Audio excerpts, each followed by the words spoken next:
하나님 말씀은 시편 140편 1절에서 13절까지입니다. 시편 140편 1절에서 13절까지 말씀 번갈아 가면서 읽습니다. 제가 먼저 읽겠습니다. 시편 140편 1절에서 13절입니다.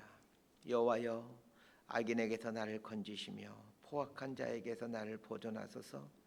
그들이 마음속으로 악을 꾀하고 싸우기 위하여 매일 모이오며 뱀같이 그 혀를 날카롭게 하니 그 입술 아래에는 독사의 독이 있나이다. 셀라.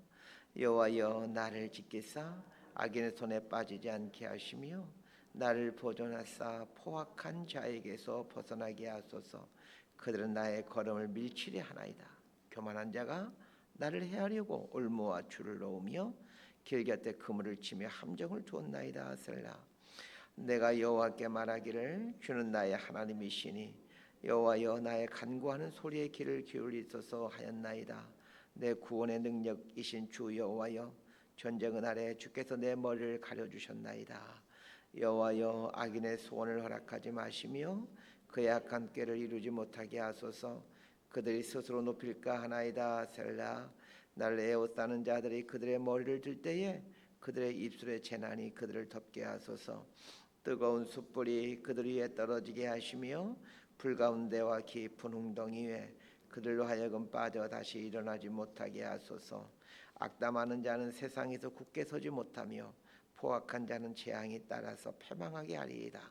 내가 알거니와 여호와는 고난당하는 자를 변호해 주시며 궁핍한 자에게 정의를 베푸시리이다. 13절 함께 읽습니다. 진실로 의인들이 주의 이름에 감사하며 정직한 자들이 주의 앞에서 살리이다. 아멘. 기도는 늘 어려운 것 같습니다. 신앙이 깊어져도 기도는 어렵습니다. 그래서 기도는 신비인 것 같습니다. 오늘 배우는 시편 140편은 다윗의 시인데 정확히 말하면 다윗의 기도라고 볼 수 있습니다. 믿음의 사람들이 어떻게 기도했는가 하는 것은 우리의 기도 생활에 많은 도움을 줍니다. 이 시편 140편은 저주시에 속한 시입니다. 저주시란 저주하는 그 내용의 시라는 말입니다. 우리 그리스도인들은 다른 사람을 용서하고 축복해야 된다 이렇게 배워왔습니다. 그래서 오늘 본문 같은 시편을 만나면 솔직히 당황됩니다. 저만 당황하는 것이 아니라 20세기 최고의 기독교 변증가라고 하는 C.S. 루이스도 마찬가지였습니다. 이 C.S. 루이스는 옥스퍼드 대학에서 문학을 가르치는 교수였습니다. 그는 철저한 무신론자였습니다. 그런데 문학을 가르치는 교수로서 이 고전 중에 고전인 성경을 읽어야 된다라고 생각해서 시편을 읽습니다. 그런데 이 시편을 읽다가 성경을 덮어버립니다. 시편에 종종 저주하는 내용의 시들이 등장한 것을 보면서 이 성경이란 책은, 이 시편이란 책은 참 형편없는 이런 책이다라고 판단했기 때문입니다. 그러다가 곰곰이 생각합니다. 맞아, 사람은 자신을 해코지 하는 사람을 저주하고 싶은 마음이 있는 거지. 그렇다면 성경은 최소한 정직한 책이겠구나 라고 생각하게 됩니다. 그리고는 성경을 다시 집어 읽으면서 그리스도인이 됩니다. 그리스도인이 되는 것에서 그치지 않고 기독교를 논리적으로 변증하는데 최고의 기독교 변증가가 됩니다. 오늘날 C.S. 루이스가 쓴 이 기독교 변증서들은 수많은 사람들을 회심시키고 있습니다. 오늘 본문 시편 140편 1절에서 3절까지 말씀 함께 보도록 하겠습니다. 시작. 여호와여, 악인에게서 나를 건지시며 포악한 자에게서 나를 보존하소서. 그들이 마음속으로 악을 꾀하고 싸우기 위하여 매일 모이오며 뱀같이 그 혀를 날카롭게 하니 그 입술 아래에는 독사의 독이 있나이다. 셀라. 이 시편 140편은 다윗의 시입니다. 시편을 이해할 때, 특히 다윗의 시를 이해할 때 고려해야 될 것이 이 어떤 상황에서 이 시가 쓰여졌는가 하는 것입니다. 확실한 것은 다윗이 굉장히 어려운 상황 속에 있을 때 이 시를 지었다라는 것입니다. 그래서 학자들은 두 가지 상황을 추정하곤 합니다. 첫 번째는 사울에게 쫓겨다닐 때가 이 시의 배경이다라는 추측과 왕이 된 후에 아들 압살롬에 의해 도망가야 되는 상황에서 이 시를 썼다라는 추측입니다. 후자보다는 전자가 더 맞을 확률이 높은 것 같습니다. 다윗이 지은 시들을 보면 대부분이 참 극심한 고난에서 어려운 상황에서 지어졌다는 것을 보게 됩니다. 그렇습니다. 고난은 우리로 하여금 시인이 되게끔 합니다. 시인은 노래하는 사람입니다. 사람은 이상하게도 고난 속에 거하게 되면 시를 짓게 됩니다. 고난이 깊을수록 마음속 깊은 시면에서 이 노래가 만들어집니다. 이 다윗을 해하려고 하는 악인들이 있습니다. 이 악인들은 누구입니까? 위에서 이 시의 배경이 두 가지 중에 하나일 거라고 말씀드렸죠.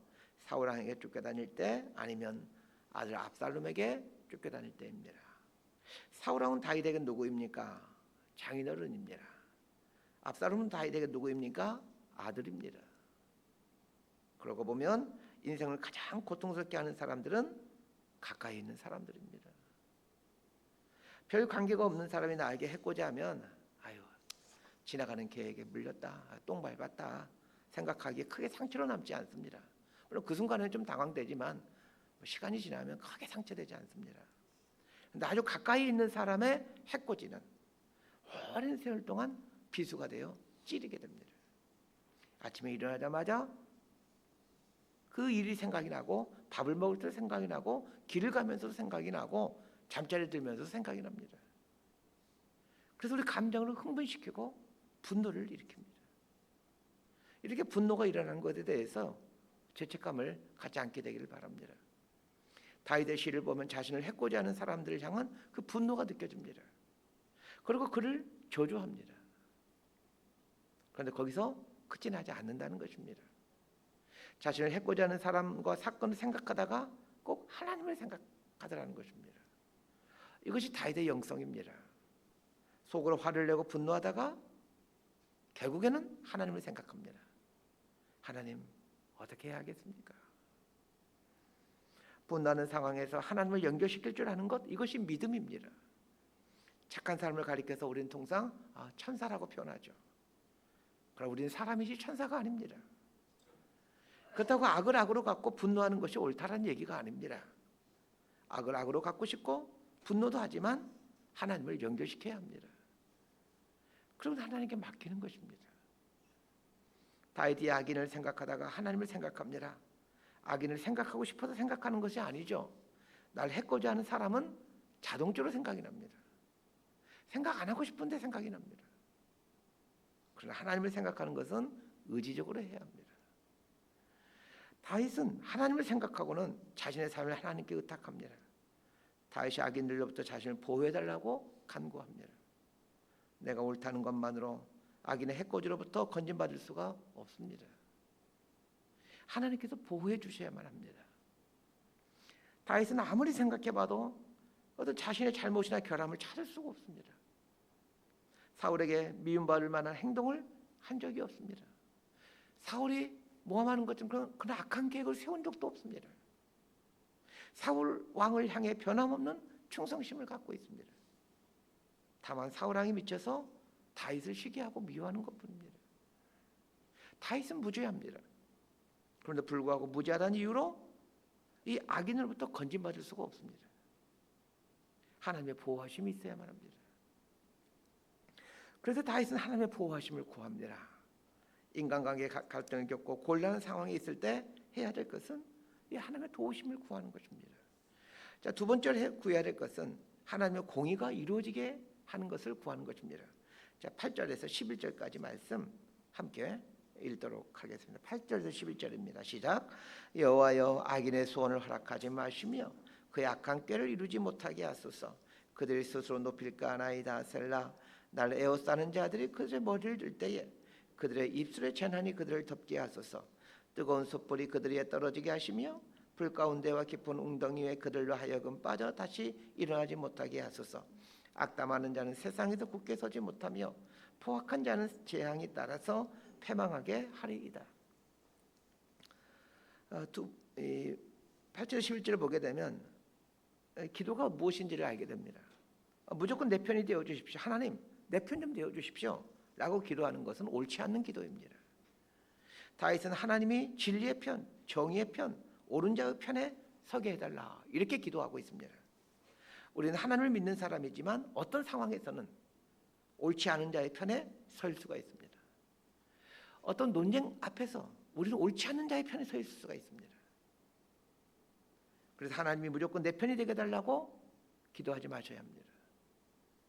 진리의 편에, 정의의 편에 서서 판결하시도록 구해야 됩니다. 하나님을 하여금 진리의 편에, 정의의 편에 서도록 강구하는 사람은 계속해서 자신을 진리의 편, 정의의 편으로 서갈 수 있도록 만들어갈 수 있습니다. 그래서 기도가 깊어질수록 하나님을 내 편으로 오게 하는 것이 아니라 내가 하나님 편으로 가게 되는 것입니다. 8절에 보니까 여호와여 악인의 소원을 허락하지 마시며 그의 악한 꾀를 이루지 못하게 하소서 이렇게 말하고 있습니다. 자, 이 말을 좀 뒤집어서 생각해 보시길 바랍니다.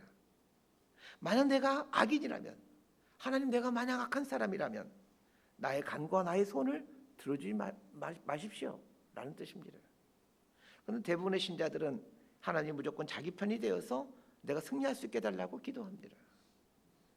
그러나 하나님을 자기 편으로 만들어 승리하는 것은 8절 하반절 말씀처럼 스스로 높아지는 결과를 초래하게 합니다. 스스로 높아지게 되면 결국은 패망하게 됩니다.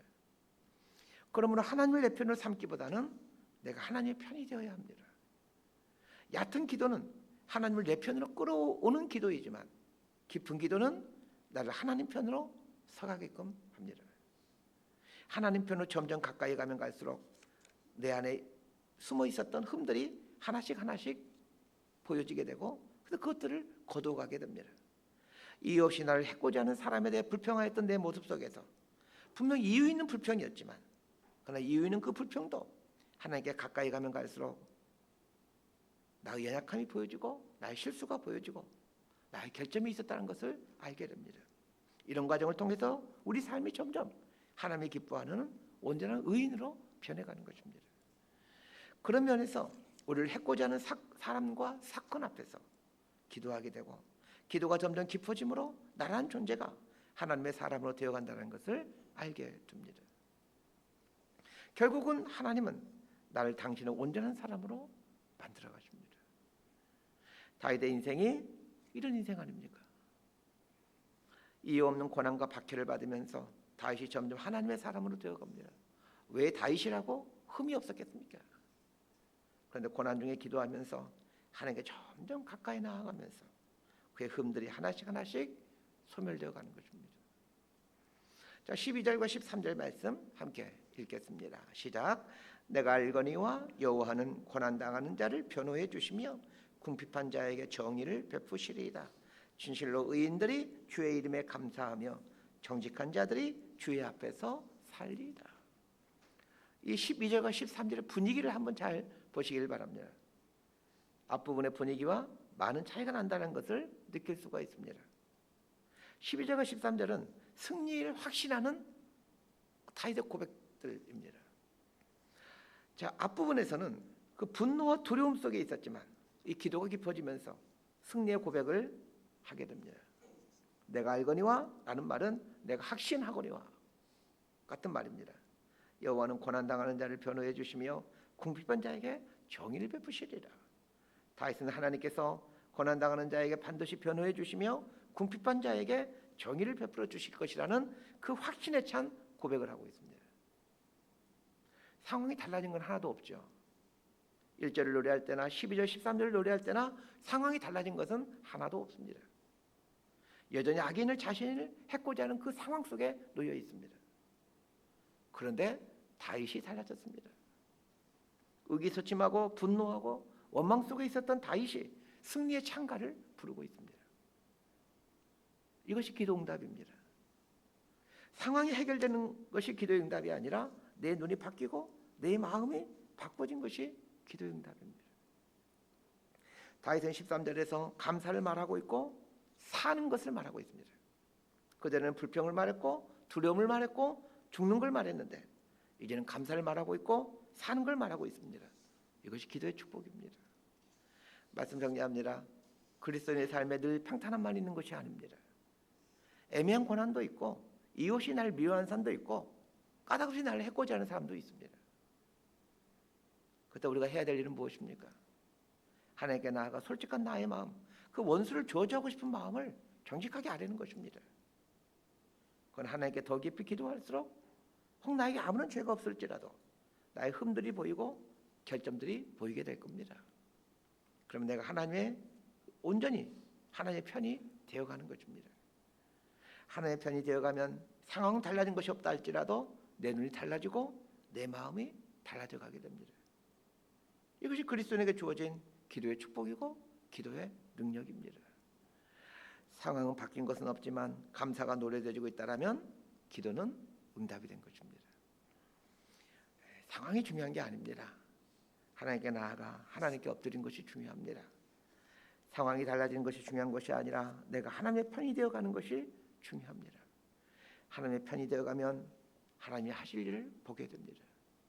그때 우리는 상황 여전히 그대로이지만 하나님을 찬양할 수 있게 됩니다.